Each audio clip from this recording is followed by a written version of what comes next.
Hoy vamos a hablar de algo que para muchos suena a contradicción, para otros a salvación y para algunos más a una herejía embotellada: el vino sin alcohol. Sí, escucharon bien, vino sin alcohol. La frase por sí sola incomoda. Hay quien dice, entonces eso no es vino. Hay quien responde, pues tampoco necesito alcohol para brindar. Y ahí empieza el punto. O mejor dicho, ahí empieza la conversación. Porque tal vez este tema no va solo de uvas, de fermentación o de etiquetas. Tal vez va de algo más profundo. ¿Por qué cuando estamos a la mesa, con amigos, celebrando, nos molesta tanto que alguien decida no tomar?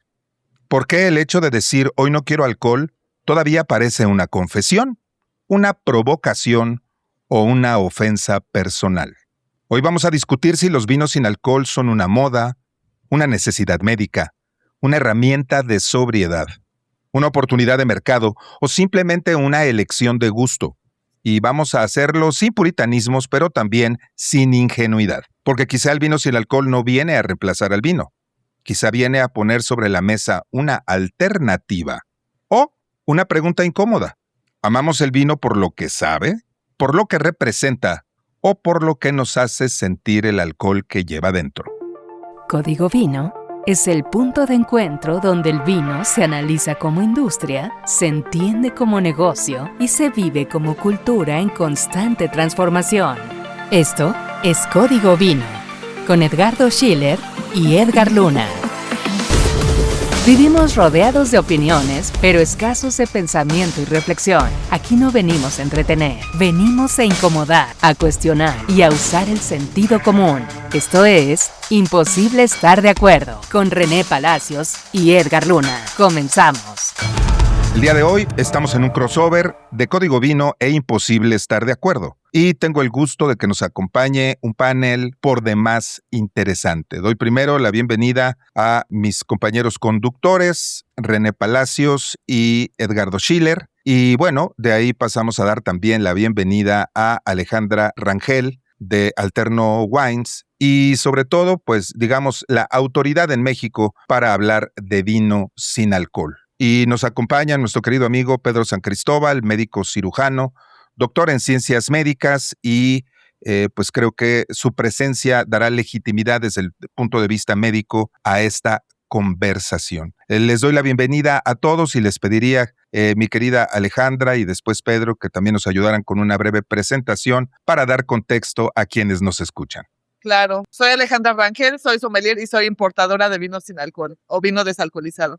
Mi querido Pedro. ¿Qué tal? Muy buenas tardes, un placer estar aquí. Muchas gracias por compartir el micrófono con su servidor, Pedro San Cristóbal, médico cirujano por la Universidad Nacional Autónoma de México, con doctorado por Radboud University, Nijmegen Medical Center y un postdoctorado en trasplantes de órgano sólido. Participé activamente en el programa de trasplantes del Hospital General de México, particularmente en hígado y riñón. Y bueno, pues voy a dar unos enfoques acerca del alcohol y el hígado en esta hermosa plática. Muy bien, Edgar, un privilegio como siempre. Edgardo, un saludo y un gran abrazo. Y acá un gusto también, porque siempre fuera de micrófono, los tres con René y Edgar, mi tocayo, platicamos y nos ponemos efusivos en conversaciones y temas varios, porque la verdad que René también es una biblioteca andante, y al igual que Edgar, así que un placer, René, compartir micrófono contigo.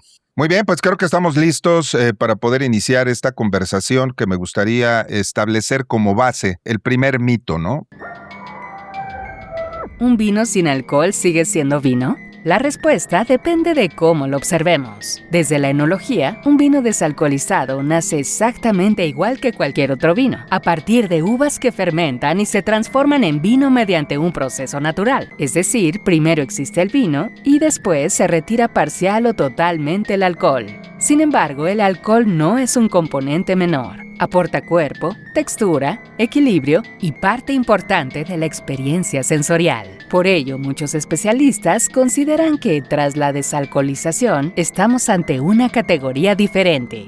Quizá la definición más precisa sea llamarlo una bebida derivada del vino, una expresión que respeta su origen vínico, pero que también reconoce la transformación que supone eliminar uno de los elementos estructurales más importantes. Y aquí la pregunta para la experta, si me lo permiten, mi querida Alejandra, ¿qué es el vino sin alcohol? ¿Es realmente vino? ¿No es vino? ¿Es correcto llamarle sin alcohol, desalcoholizado? Ayúdanos a entender el contexto, por favor. Pues se supone, o bueno, el vino por definición debería de llevar alcohol. Y ahí es donde todos nos rasgamos las vestiduras, ¿no? Lo que es el vino desalcoholizado son vinos que pasaron por todo el proceso, son bebidas que pasaron por todo el proceso de vinificación. Cualquier vino se puede desalcoholizar y convertir en este producto que les llamamos vino sin alcohol o vino desalcoholizado. Legalmente, el vino se desalcoholiza desde 1870, no es una cosa nueva, no es una moda. El mercado creo que ahora lo está buscando más y por eso es que ha crecido, ¿no? Esta industria, pero bueno, sí son vinos que se desalcoholizan. Es lo que es, cada vez se desalcoholizan más tipos de vinos, cada vez se desalcoholizan mejor y es lo que son. Ahora, mi querido tocayo, aquí desde el punto de vista, digamos, del sommelier, creo que la clave está en seguir practicando, porque tomemos las cervezas, ¿no? Las primeras cervezas cuando salieron, lo mismo, no sabían bien. Y ahora tenés cervezas que, la verdad, están impresionantemente buenas, que son desalcoholizadas. Entonces, al vino, en mi parecer, le va a pasar lo mismo, ¿no? Hoy día quizá no tienen esa expresión original, pero confío en que con el paso del tiempo lograrán, espero, hacer algo parecido, pero desalcoholizado, ¿no? Hoy día sí hay mucha diferencia entre el mismo vino alcoholizado y desalcoholizado en cuanto a la cuestión organoléptica. De acuerdo, y también ahí me gustaría hacer una precisión para romper un mito. Hasta donde entiendo, los vinos desalcoholizados que actualmente se comercializan aún tienen un rastro pequeño de alcohol, puede ser una graduación mínima, 0.5, pero no están 100% desalcoholizados. ¿Lo que dijo es correcto, Alejandra? No necesariamente. Lo que pasa es que precisamente parte de mejorar los procesos de desalcoholización implica mejorar el sabor, respetar o conservar los aromas, eliminar más grado alcohólico.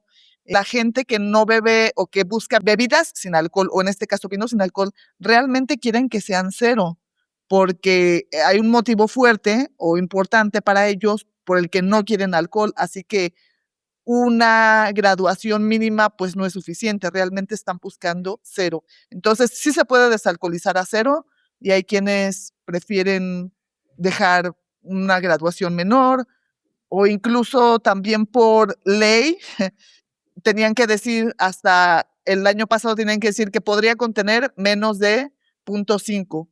Ahora ya es válido decir no contiene alcohol porque en realidad no lo contienen. Mira, qué bueno que tengamos esta precisión. Y bueno, una vez establecido el concepto del vino desalcoholizado, me gustaría pasar a la pregunta obligada con mi querido Pedro y entender desde una mirada muy objetiva del especialista en la salud, hasta dónde el vino sin alcohol es una alternativa para el tratamiento de enfermedades hepáticas donde no se puede consumir alcohol y también hasta dónde todos sabemos que el alcohol genera algún tipo de impacto, pero hablemos también desmitificando el tema. O sea, tomar algo de alcohol termina siendo a la larga completamente dañino. Danos, por favor, tu opinión. Bueno, pues aquí me gustaría rápido hacer un microénfasis, concentrarme mucho, pero aún así hacer un microénfasis que el vino, la humanidad, la historia y la medicina van perfectamente entrelazadas. Tal vez el vino es una de las medicinas documentadas más antiguas. Se han encontrado recibos en base a recetas hechas de vino en tablas sumerias de arcilla de hace más de 2,200 años antes de Cristo, papiros egipcios de 2,000 a 4,000 años antes de Cristo, Si analizamos parte de estas recetas, no yéndonos tal vez al pasado, tal vez yéndonos a los monasterios, San Palermo, Montpellier, Padua, monjes como Mondino, pues vemos que parte de quitar o de calentar o de remover parte del alcohol en este proceso fue por muchos años base para muchísimos medicamentos. Hoy día, pues creo que la sociedad, el comercio, así como el mismo vino, tiene que adaptarse a este nuevo cambio, a esta nueva petición, en donde por diferentes factores sociales, no necesariamente y exclusivamente problemas relacionados con hígado y alcohol, sino por los mismos cambios sociales y la presión social que existe en torno a muchas bebidas que contienen alcohol, pues creo que todo apunta hacia un nuevo cambio en donde se podrá disfrutar del vino, y esto ya se viene haciendo también hace muchísimos años en otras bebidas, sin alcohol. Lo podemos ver como la cerveza ha venido disminuyendo, diferentes bebidas alcohólicas han venido disminuyendo la concentración de alcohol que tienen, lo cual yo lo considero apropiado. Ahora, mi querido René, desde el punto de vista de la controversia, y ya se mencionó por parte de Pedro, la presión social. Aquí tenemos precisamente el punto de divergencia donde aparece el factor cuando estamos sentados a la mesa, cuando estamos en alguna celebración y entonces la mayoría están bebiendo algo con alcohol y aparece el que dice, oye, es que yo no quiero beber alcohol hoy, y se le voltea a ver así como una persona que no quiere convivir, que tiene alguna actitud negativa. ¿Por qué ocurre esta presión social? ¿Tiene que ver con el puro sentido gregario o de dónde crees que venga, mi querido René? Sin hablar desde la, digamos, de la posición del experto sociológico o antropológico en este tema en particular, yo me atrevería a sugerir que al final de cuentas el vino a secas, no el vino sin alcohol o el vino desalcoholizado, pues al final de cuentas es todo lo que ustedes han dicho y que además podemos escuchar, aprender a través de los programas de Código Vino. También es un producto que tiene la capacidad de intoxicar, tiene la capacidad de modificar tu juicio, tiene la capacidad de modificar tu conducta, sobre todo si el consumo es excesivo. Entonces, sí hay como una tendencia a una suerte de acuerdo cuando hay una reunión entre varios, de, hombre, vamos a modificarnos un poco el juicio, ¿no? Que tanto es tantito, siempre que no se nos, digamos, se nos salga el agua de la cubeta.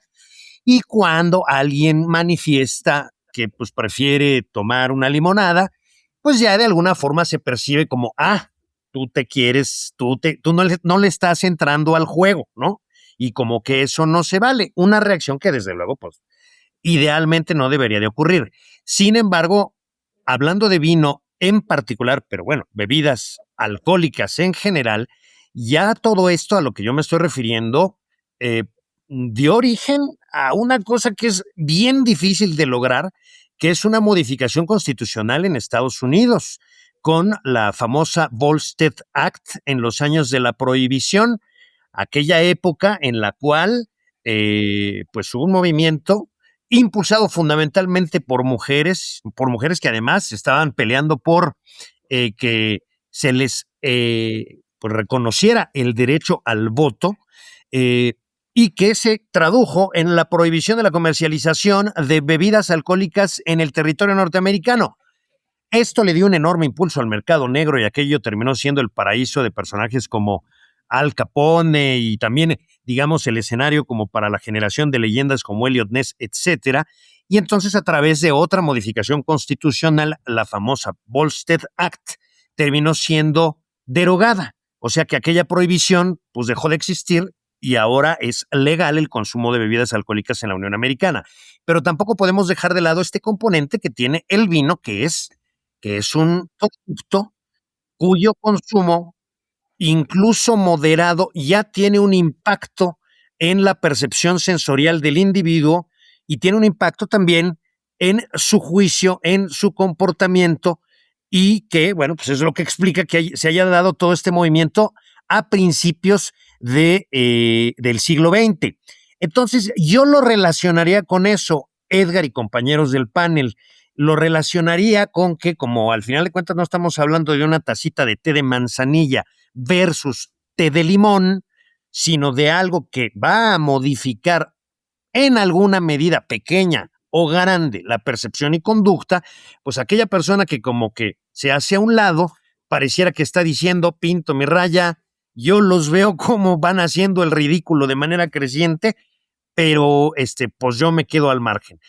Es la explicación que yo le daría. Muchísimas gracias. El tema de la sobriedad es un tema muy complejo porque al final también tenemos que decir que hay conductas aprendidas. Desde niños vimos a nuestros padres, a nuestros abuelos, a nuestros tíos celebrar con amigos y acompañar esas mesas con todo tipo de bebidas, desde el café y el chocolate hasta la cerveza, el vino y los destilados. Pero la pregunta está, antes de llegar al planteamiento de la decisión personal, en si esto es realmente una tendencia. Y hablo del consumo. Alejandra fue muy clara en decir, esto existe, la desalcoholización, desde hace muchos años. Existiendo, pues no habíamos oído hablar en lo general del tema hasta hace apenas algunos años. Responde a una generación que habla de ser fit. Pero bueno, pues el día de mañana se publica un episodio de Imposible Estar de Acuerdo sobre la alimentación actual. Y también las generaciones actuales manejan muchas incongruencias. Porque por un lado hablan de comida fit, hablan de ejercicio, y por el otro lado encargan 5 días comida de delivery, de repartidor, que está preparada con altos niveles calóricos, de azúcar, de sodio, con grasas saturadas, y como que eso no hace mucho sentido. La gente muy joven no aprendió a guisar porque ya no vio a su mamá, a su abuela, a alguien en casa y no aprendió a preparar alimentos. Y entonces está también el planteamiento aquí en la mesa. Es esta tendencia fit porque es una imitación extralógica, porque lo está haciendo la generación, o por qué tiene en este momento tal impulso. Y me gustaría mucho, mi querida Alejandra, que nos dieras tu opinión, tanto en lo personal como desde el punto de vista de experta importadora, comercializadora, dueña de wine bar, y que está viendo cómo responde el mercado, quiénes son los que están apegándose más a esta tendencia. Pues mira, yo creo que no podemos generalizar, como decir, es que esta generación, más bien creo que ahora tenemos acceso a más información y por eso nos interesa, ahora la gente viaja más, ahora la gente a lo mejor tiene menos hijos, y no porque antes no lo hubieran pensado, sino porque no había esas aperturas, ¿no?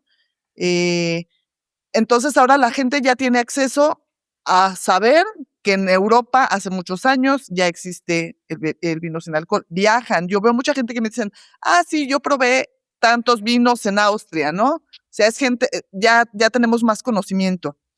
Hay gente que sigue bebiendo y hay gente que ahora decide no beber. Antes los que no bebían alcohol por el motivo que sea, no necesariamente por estar sobrios, a lo mejor nunca bebieron alcohol, no les importa, pues bebían jugo, refresco, agua, no necesariamente buscaban algo que les recordara el vino porque a lo mejor incluso nunca lo habían probado. Yo lo que ahorita veo, ¿quiénes están consumiendo los vinos desalcoholizados? Sí, gente joven que a lo mejor están en esta tendencia de ser sofisticados sin alcohol, gente que dejó de beber, como es mi caso, ya bebí demasiado, ya no quiero beber, pero me gusta el vino, ¿qué hago? Está esta alternativa, ¿no? Está la gente que, bueno, la comunidad musulmana, que no beben alcohol, que nunca han bebido, que no les interesa, pero se les presenta una nueva bebida, digamos. Las mujeres embarazadas y lactando, que ahora ya hay más conciencia, porque el doctor presente no me dejará mentir que hace no sé cuántos años, o sea, las mujeres embarazadas les daban medicamentos que les hacían daño al bebé, se les era permitido fumar, se les era permitido tomar que para que hagas más leche, ¿no? Y ya tenemos más conciencia, entonces como que el mercado se ha abierto, pero no necesariamente es porque las generaciones jóvenes ya no beben. Las generaciones jóvenes sí beben y siempre van a beber. El vino sin alcohol no está peleando contra el vino regular, es solo una opción más. ¿Cómo lo ves tú con el traje de doctor, pero también con el traje de wine lover? Mira, aquí me pones en una encrucijada muy difícil porque desde el punto de vista de la bata, tengo que decirte que el consumo de bebidas alcohólicas, siempre beber alcohol debe de ser considerado como un riesgo para la salud. Pero esto también va ligado a la cantidad de alcohol. Es muy importante que diversas investigaciones sobre el alcohol, todas concluyen que beber alcohol en ciertas cantidades conlleva un riesgo para la salud. Si bien el riesgo es bajo en los casos de consumo mínimo y moderado, aumenta a medida que aumenta la cantidad de alcohol que se bebe, ¿no? Esto está estipulado, incluso existen definiciones para el consumo moderado o leve de alcohol, y mucho de esto, pues muchas de estas tablas que voy a compartir con ustedes son basadas en Norteamérica, en Estados Unidos, que es uno de los países que más estadísticas al respecto, pero pues un ejemplo que es lo que se tiene y es lo que normalmente se acepta para beber. Esto es importante también recordar que el metabolismo de hombres y mujeres es diferente, entonces dependiendo también el tipo de bebida, porque cuando estamos hablando de algún destilado, pues se considera una cantidad moderada de 1 a 1.5 onzas de alcohol por día, ¿ok? Cuando estamos hablando de algo como vino, se permiten 5 onzas, que vendrían siendo 3 por 5, prácticamente 150 mililitros de vino al día. O de algunas bebidas que son muy reducidas, que están por debajo del alcohol que puede tener el vino, como cerveza, que puede ser incluso 12 onzas, que más o menos es el equivalente a una lata, 350 mililitros, ¿ok? Sin embargo, aquí sí es muy importante que la norma y la regla no es lineal. ¿Por qué? Porque en el momento que nosotros pasamos de este consumo a más de 4 ocasiones por semana, pasamos de un consumo mínimo o moderado a un riesgo por consumo excesivo de alcohol. Entonces es importante tener en mente estas cifras, ¿no? Yo quiero pensar y quiero ajustar esto, que muy probablemente los 148 mililitros de vino que podríamos tomar al día, pues si tal vez los consumiéramos 2 o 3 veces por semana y somos muy adeptos al vino, pues podemos recurrir a otros 2 o 3 días por semana a un vino que tiene mínima cantidad de alcohol o que tiene 0 alcohol, lo cual podría para ciertas cuestiones de índole gastronómico, de índole cultural, de índole con los amigos, con la familia, pues permitirnos seguir acompañando nuestro plato preferido con una copa de vino, ¿no? Aunque este no tuviera alcohol. Pero sí es muy, muy importante mantener estas cifras en mente, porque muchas veces podemos incluso pasar de una ingesta moderada o mínima de alcohol a una ingesta excesiva. La diferencia puede ser 2 tragos por semana, ¿ok? Eso es importante mantenerlo en mente. Desde la perspectiva médica actual, la evidencia científica indica que no existe una cantidad de alcohol completamente libre de riesgo para la salud. De hecho, la Organización Mundial de la Salud ha sido muy clara al afirmar que no existe un nivel seguro de consumo de alcohol para la salud y que los riesgos comienzan desde la primera copa. Durante años, se habló de posibles beneficios cardiovasculares asociados al consumo moderado de vino, pero estudios más recientes muestran que esos potenciales beneficios no eliminan ni compensan riesgos como ciertos tipos de cáncer, enfermedades hepáticas y otros beneficios sistémicos. Por eso, hoy el consenso es sencillo: cuanto menos alcohol se consume, menor es el riesgo. La decisión de beber o no beber sigue siendo personal, pero desde el punto de vista de la salud pública, reducir el consumo o elegir alternativas sin alcohol es la opción más segura. No cabe duda que la opción del vino sin alcohol se vuelve interesante, sobre todo porque mencionaste 2 puntos que me parecen relevantes. Vamos adquiriendo costumbres y a quienes nos gusta comer sabroso, comer bien, que nos llama la atención la comida, prepararla, los ingredientes, y no por un tema de sofisticación, sino por un tema de que, pues en mi casa se guisó de chico, mi abuelita hacía unas cosas ahí en unas ollas de barro, mis tíos guisaban, entonces todos le entrábamos a la cocina y como una actividad de convivencia familiar. Y entonces, pues desde el punto de vista gastronómico, acompañar con un maridaje correcto, algo bien preparado, bien sabroso, siempre agrega valor. No quiere decir que tenga que estar presente forzosamente el alcohol. Puedes maridar con agua de limón con chía, puedes maridar con lo que tú quieras, Pero bueno, si existe esta alternativa, habría que ver entonces qué enfoque se está poniendo en el mundo a mejorar las características organolépticas, porque creo que ahí todavía hay camino que andar. Ya lo dijo mi tocayo. ¿Cómo reciben los vinos que tú traes? Platícanos un poquito ahí, Alejandra. ¿Qué estás trayendo? O sea, sé que hay también blancos, rosados, tintos, espumosos, pero ¿cómo se comportan? ¿Qué ves tú que está más cerca de lo que antes que consumías alcohol tú podías probar? Ok, bueno, vamos a comenzar porque obviamente me encanta el vino. Yo bebía mucho vino, durante la pandemia bebí exceso de vino y bueno, a partir de ahí mi médico decidió que ya no podía volver a beber, mi médico y mi salud, ¿no? Y mi cuerpo. Entonces yo empecé a buscar alternativas. En ese tiempo yo trabajaba en Chicago en la industria de restaurantes. Entonces, recuerdo bien que el chef corporativo me dijo, pero hay vinos sin alcohol y mira, ya me presentó unos, me dijo, sí, se venden aquí desde 1980. Y yo dije, me voló la mente y empecé a probar y muchos sí sabían a jugo de uva. Mucho de lo que está en el mercado sabe a jugo de uva por los métodos que han utilizado para desalcoholizarlo, que pues realmente lo arruinan, ¿no? Pero bueno, era lo que había. Y después investigando en Europa, en Sudáfrica, incluso en Estados Unidos, en Australia, pues ya hay mejores productos. Cada vez obviamente para tener un buen vino desalcoholizado, pues tenemos que tener un buen vino, ¿no? Y luego una buena desalcoholización. No es nada más cualquier vino, le quito el alcohol y ya. O sea, obviamente pues tenemos que tener un producto de calidad y hay en todo el mundo. Entonces, sí hay que probar muchos vinos para poder decidir a final de cuentas, pues es gusto personal. Yo he traído vinos que en mi mente eran geniales y a nadie le gustaron. He traído unos que no me parecen tan buenos, para la gente le vuelan la mente. Sigo probando, estoy entendiendo el mercado mexicano. No quieren que tenga nada de alcohol, pero sí quieren que tengan mucho sabor, sí quieren que tenga un cierto dulzor, que es lo que les gusta en México.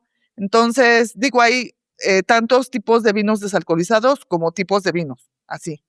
Entonces, personalmente, cuando yo bebía alcohol, a mí me gustaba el vino tinto, pero cuando desalcoholizas los vinos, por el proceso de desalcoholización, pues se van a perder el cuerpo, obviamente, y la acidez va a subir, el azúcar va a bajar, los aromas ya no van a ser los mismos. Entonces, me ha costado trabajo encontrar buenos vinos tintos o que me hagan pensar que estoy tomando un vino tinto con alcohol. Pero sí hay algunos son más caros, también esto tiene que ver, ¿no? Para mí, o sea, tengo que pensar qué es lo que se va a vender, porque y he traído un par de productos buenísimos, pero la gente ve que el precio y dicen, ay, no, ni siquiera se atreven a probarlos, ¿sabes? Por el precio. Es que es muy complejo, porque mira, hay diferentes clientes. Está el dueño de restaurante, ¿no? El dueño de restaurante está pensando, sí quiero algo barato, pero que esté rico, pero que se me vaya a vender, pero que la gente no le dé miedo. El cliente al final, pues obviamente no le importa. Ellos quieren probar muchas cosas y se arriesgan. Habemos los que queremos vino sin alcohol por la experiencia de sentir o recordar lo que sentíamos antes. Cuando bebíamos, hay gente que lo toma por morbo, hay gente que lo toma porque nunca ha tomado alcohol. Entonces, hay mucho camino que recorrer. Creo que hay que probar los vinos y ya, ¿no? Y siempre alguien me dijo, siempre dices lo mismo. Es que es eso, o sea, no podemos juzgar a los vinos sin alcohol por 2 vinos que probaste. Es imposible, ¿no? Porque hay bodegas. Estuve en Burdeos en febrero.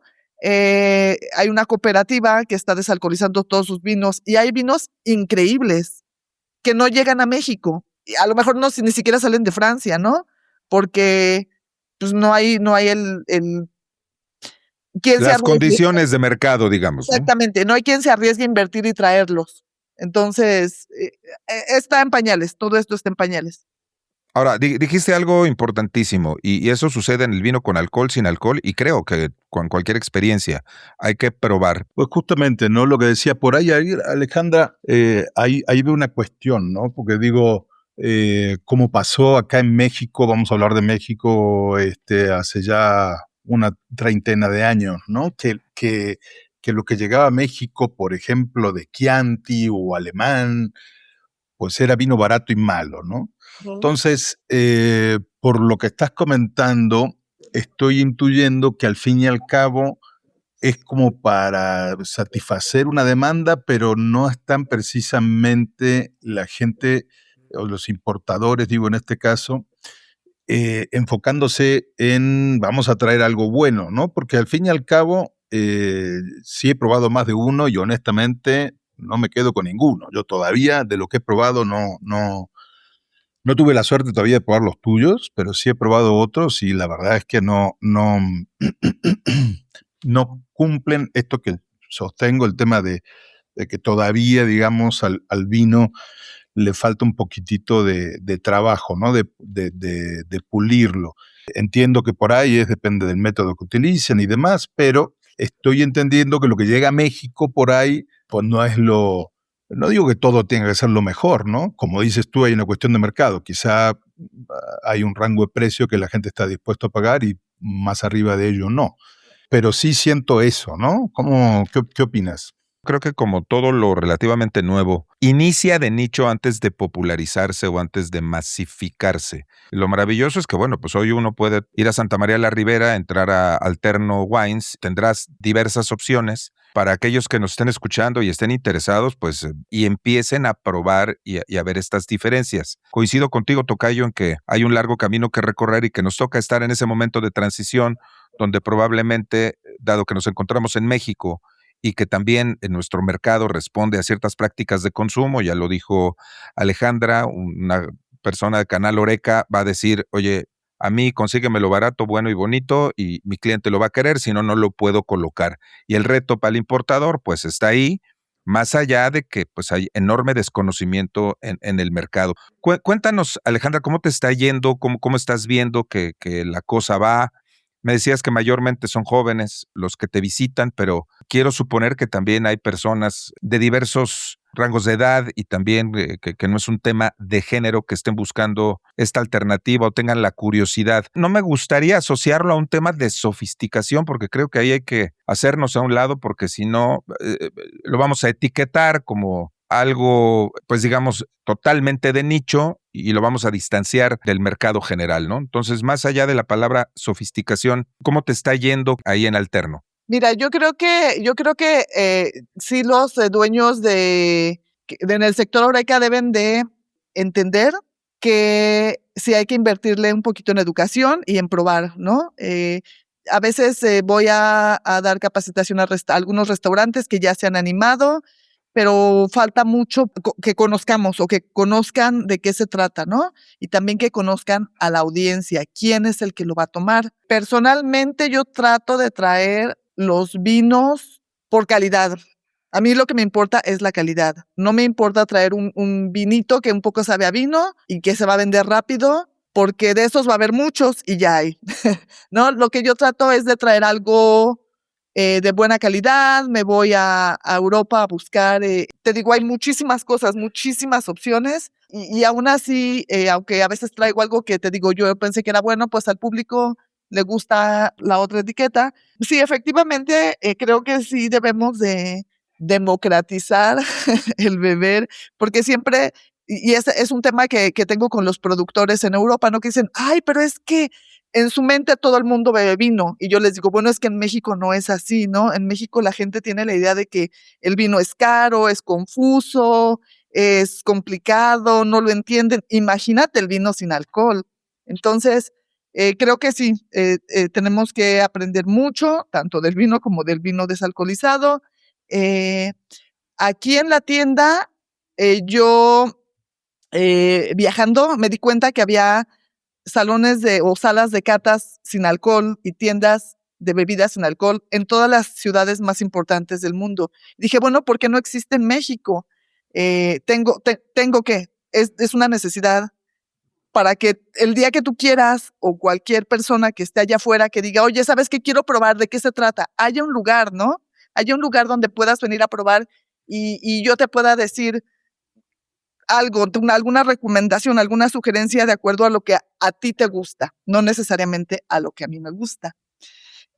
También para mí es importante que los productores del país que sea sepan que hay un lugar en donde pueden ellos venir a presentar sus vinos. No necesariamente los tengo que importar yo, pero alguien allá afuera, algún restaurante, algún hotel que quiere tener una opción, que sepan que, oye, va a venir el productor de, qué sé yo, Sudáfrica. Oye, lo quiero probar, ¿no? Este es el lugar porque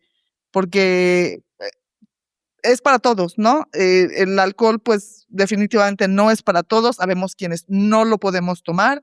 En mi caso, pues, tengo un problema de alcoholismo, ¿no? Habrá quien esté embarazada, como te decía, o está tomando un medicamento. El alcohol no es para todos.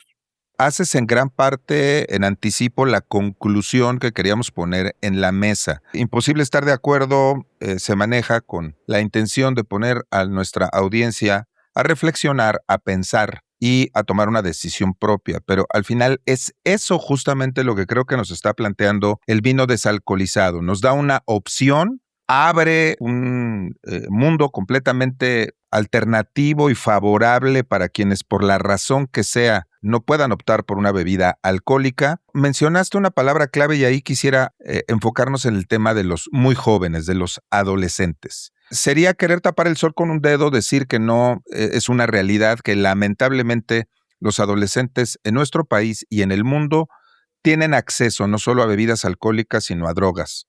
Y ojalá fueran solamente drogas blandas, pero no es así. El tema es el siguiente. ¿El vino sin alcohol está indicado para menores de edad? Mi querida Alejandra, tu opinión al respecto. Sí, pues mira, yo estoy completamente de acuerdo con el doctor. En México y en todo el mundo, desde niños nos ponen que en las encías, para que se le calme, ¿no? La comezón, y les ponían ron. Cuando ibas creciendo, que el niño pruebe la cervecita cuando todos están en la fiesta.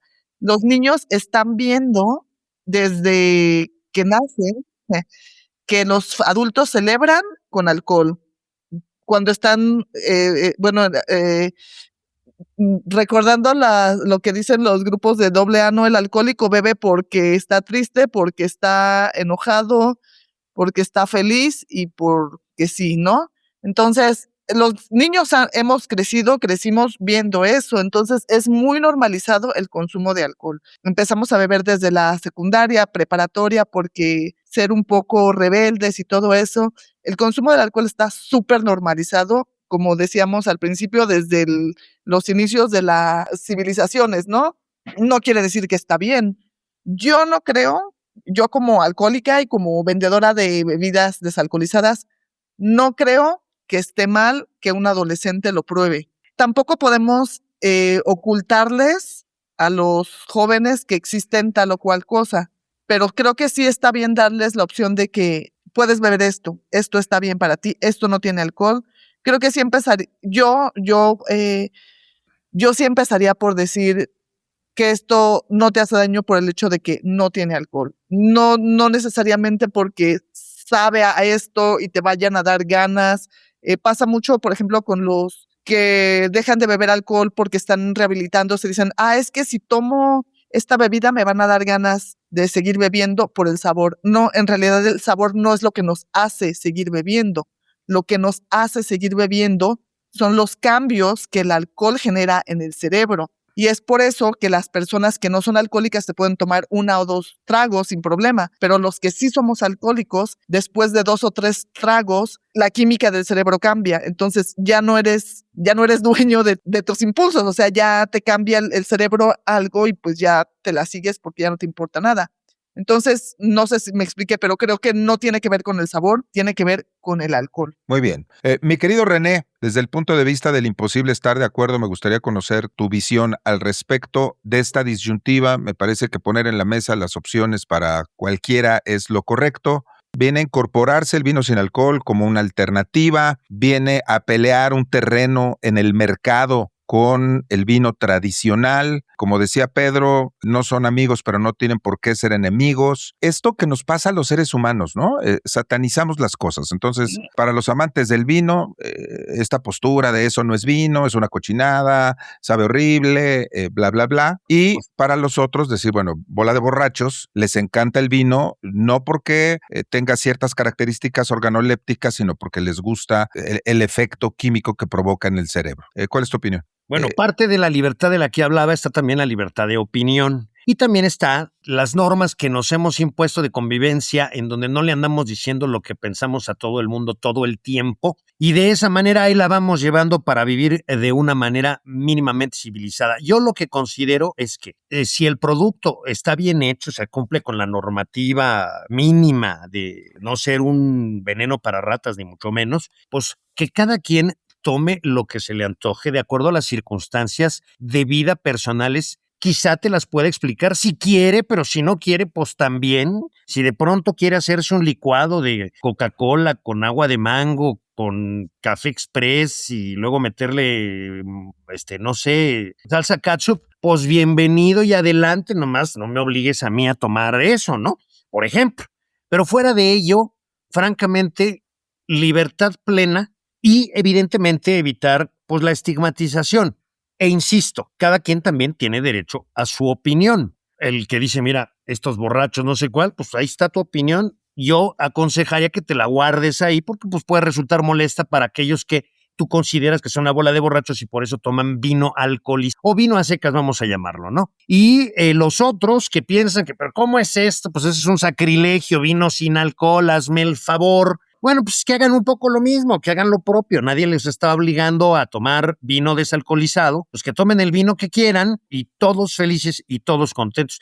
A mí me pasa con el café descafeinado, por ejemplo. Yo no puedo tomar café que no sea descafeinado. Y claro, me he encontrado con gente, no, pues es que eso no es café y ya sabes, ¿no? Y sobre todo aquellos que son muy doctos en el café y lo saben apreciar y el cuerpo y tal, etcétera. Bueno, pues está muy bien. Yo le respeto tanto es su derecho a consumir café cafeinado o café a secas e incluso su derecho a opinar que yo tomo agua de calcetín. Les agradecería que no me lo estuvieran diciendo cada 10 minutos porque llega un punto en donde, pues no, les podría explicar por qué yo no puedo tomar café descafeinado, pero tampoco es mi obligación. Entonces, mientras más elementos haya para que los consumidores todos tengan libertad de elección, me parece que es algo que va en beneficio otra vez de todos. Primera conclusión. Y segunda, pues quizá no haríamos mal en tratar de evitar las estigmatizaciones e incorporar, ya que tuvimos el privilegio de contar en esta emisión con la presencia del doctor, bueno, pues con lo que se sabe a nivel científico de lo que pueden ocasionar ciertos productos en nuestro organismo y ya luego nosotros sabremos y tomaremos nuestra decisión, pero vaya, una decisión informada. Ese es el punto, René, sí. Y me gusta porque al final lo que estamos haciendo es lo que nos toca a los que tenemos la oportunidad de estar frente a un micrófono y sobre todo el privilegio de que haya quien nos escuche. Poner las cosas claras en la mesa, romper los mitos, dar nuestra opinión y, por supuesto, dejar abierto para cada uno de quienes nos escuchan tomen su decisión, pero una decisión informada. Mi querido tocayo, tu comentario de cierre. A ver, yo personalmente no estoy ni a favor ni en contra del vino con alcohol o sin alcohol. Coincido plenamente con Pedro. Al fin y al cabo no están peleados y se pueden llevar o convivir, vaya, ¿no? Y están es quien pueden tomar y quienes no, y ya. Pero que no es una moda, sino yo creo que sea algo que se quedó o viene a quedarse, digamos, eso está clarísimo, ¿no? Mi querida Alejandra, ¿quieres dar algún comentario de cierre por tu parte? Sí, claro. Yo también creo que no es una moda, es un producto que llegó para quedarse, al igual que el café descafeinado, la salsa que no pica y la leche deslactosada. Es una alternativa. Yo los invito a que prueben más todo lo que puedan sin alcohol y que lo aprendamos a apreciar por lo que es, no compararlo con el vino, porque al no tener alcohol jamás va a ser igual, ¿no? Y al haber pasado por un proceso, pues no, definitivamente no va a ser igual, pero es un producto que está ahí, que está rico, que cumple con una función, que es satisfacer un gusto, un antojo. Vengan a Santa María la Ribera 121 a probar vinos, a alguna cata, alguna degustación. Están invitados y pues muchas gracias por la invitación. Creo que, como decía, no también pues respetar la decisión personal de cada quien, si decides beber, no beber, probarlos, no probarlos, todo es válido. ¿Cómo apareces en las redes sociales, mi querida Alejandra? En Instagram, Alterno Wines, todo junto, .mx. En Instagram, en Facebook, y bueno, está la tienda en línea, alternowines.com.mx. Me encuentran aquí en la tienda de martes a sábado, de 11 a 7. Muy bien, bueno, pues ahí está para los que nos escuchan y yo creo que seguramente te visitaremos pronto. Para cerrar, solamente voy a decir que brindar no siempre tiene que significar beber alcohol. Y amar el vino no debería impedirnos hablar con seriedad, tampoco de salud, elección, placer y nuevos hábitos de consumo. Hemos puesto la información en la mesa, agradecemos mucho que nos escuchen. Gracias a nuestros conductores, Edgardo Schiller, René Palacios, Alejandra Rangel, por supuesto, y a nuestro querido Pedro, que como siempre tiene tus apuntes y este conocimiento profundo y un comentario de tanta objetividad. Espero que pronto podamos estar de nuevo conversando en estos micrófonos y muchísimas gracias. Gracias. Igualmente, saludos. Saludos a todos, muy buena tarde y gracias. Si el vino forma parte de tu presente profesional, de tus proyectos futuros, o simplemente quieres ser un entusiasta bien informado, descífralo con nosotros cada semana en Código Vino. Si este episodio te hizo dudar, cuestionar o incomodarte un poco, entonces valió la pena. Porque pensar distinto no es el problema es no pensar. Escúchanos en el próximo episodio de Imposible Estar de Acuerdo. Cada semana, un tema para reflexionar. Esta es una producción de Frecuencia Cero Media Lab. Todos los derechos reservados. México 2026.